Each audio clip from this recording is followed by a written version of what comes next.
Assalamualaikum warahmatullahi wabarakatuh. Perkenalkan, saya Sila Anggi Amalia dengan NIM 202012144 dari Prodi Akuntansi Fakultas Ekonomi dan Bisnis kelas C. Pada kesempatan kali ini saya akan menyampaikan materi mengenai fungsi staffing yang akan saya sampaikan pada video berikut ini. Pada kesempatan kali ini saya akan membahas materi mengenai fungsi staffing.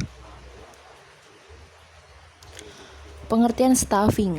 Staffing merupakan salah satu fungsi manajemen berupa penyusunan personalia pada suatu organisasi sejak dini dari merekrut tenaga kerja, pengembangan sampai dengan usaha, agar setiap petugas memberi daya guna maksimal kepada organisasi.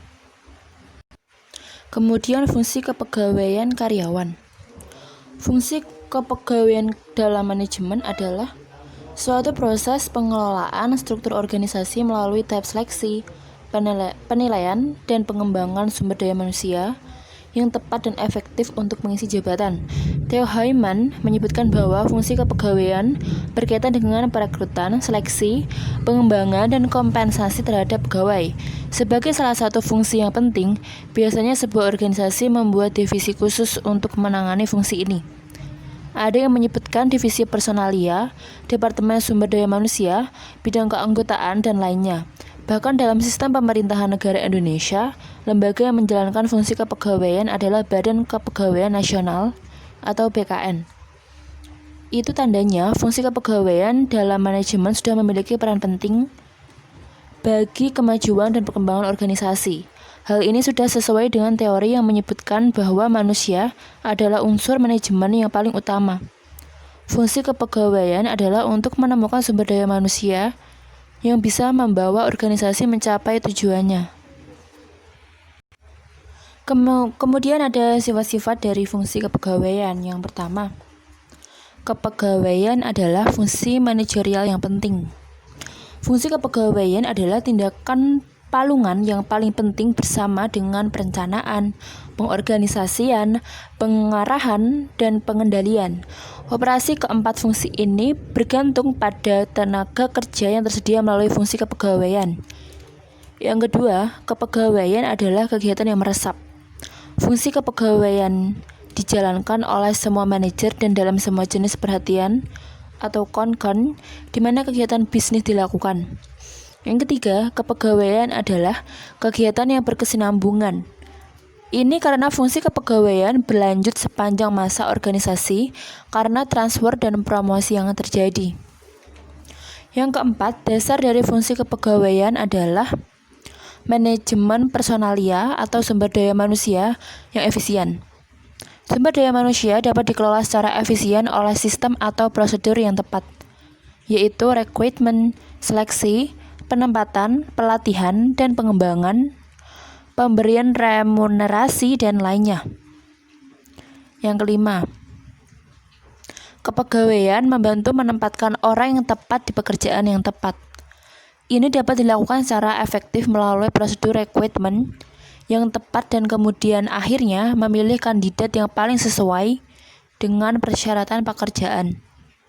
Yang keenam, kepegawaian dilakukan oleh semua manajer tergantung pada sifat bisnis, ukuran perusahaan, kualifikasi, dan keterampilan manajer, dan lainnya. Di perusahaan kecil, manajemen puncak umumnya melakukan fungsi ini. Dalam perusahaan skala menengah dan kecil, ini dilakukan terutama oleh departemen personalia yang terkait.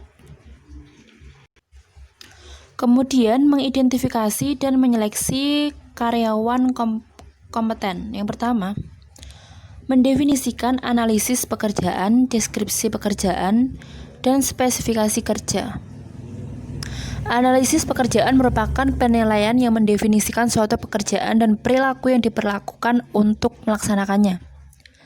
Deskripsi pekerjaan merupakan pernyataan tertulis yang menggambarkan suatu pekerjaan.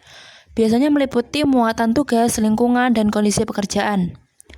Spesifikasi kerja merupakan pernyataan tertulis yang merinci kualifikasi minimum yang harus dimiliki seseorang agar dapat melaksanakan pekerjaannya dengan baik.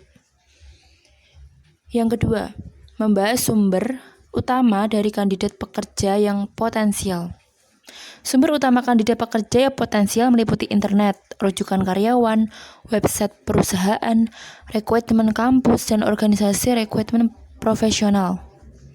Yang ketiga, menggambarkan beragam perangkat seleksi dan memilih yang terbaik untuk jenis pekerjaan tertentu. Jenis-jenis perangkat seleksi meliputi formulir aplikasi, paling tepat digunakan untuk menghimpun informasi karyawan. Tertulis, harus terkait dengan pekerjaan. Sampling pekerjaan, cocok untuk pekerjaan non-manajerial yang kompleks dan rutin. Pusat penelitian, paling cocok bagi manajer puncak. Wawancara, lazim digunakan tetapi paling cocok untuk posisi manajerial, terutama puncak.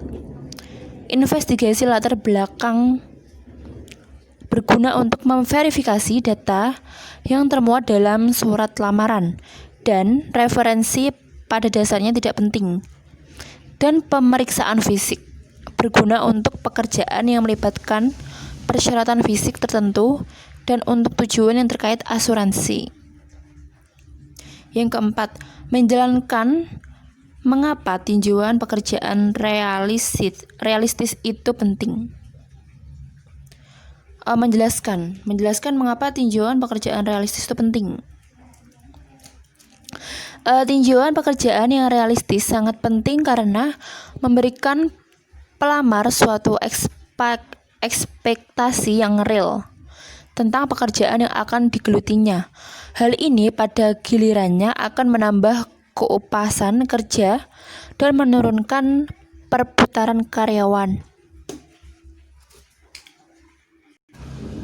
Kemudian mempertahankan karyawan yang kompeten dan berkinerja baik.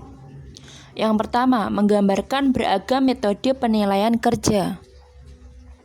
Metode penilaian kerja meliputi penulisan esai, peristiwa penting, skala penilaian grafis, BARS, perbandingan multikaryawan, MBO, dan penilaian 360 derajat. Yang kedua, menyebutkan faktor-faktor yang mempengaruhi kompensasi dan manfaat karyawan. Menyebutkan faktor-faktor yang mempengaruhi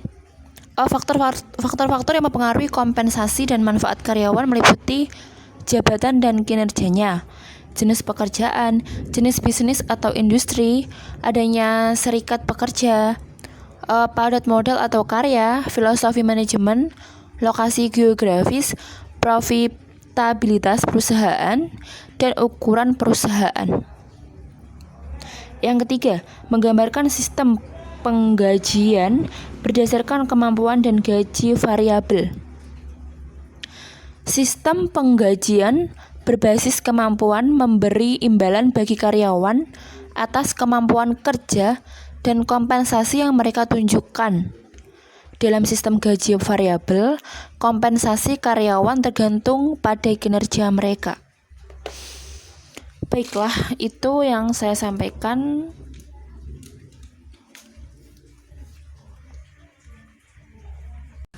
Demikian materi yang saya sampaikan, semoga ilmu yang bermanfaat dapat diaplikasikan ke dalam kehidupan sehari-hari. Apabila ada kata-kata yang salah, mohon maaf. Demikian, sekian. Wassalamualaikum warahmatullahi wabarakatuh.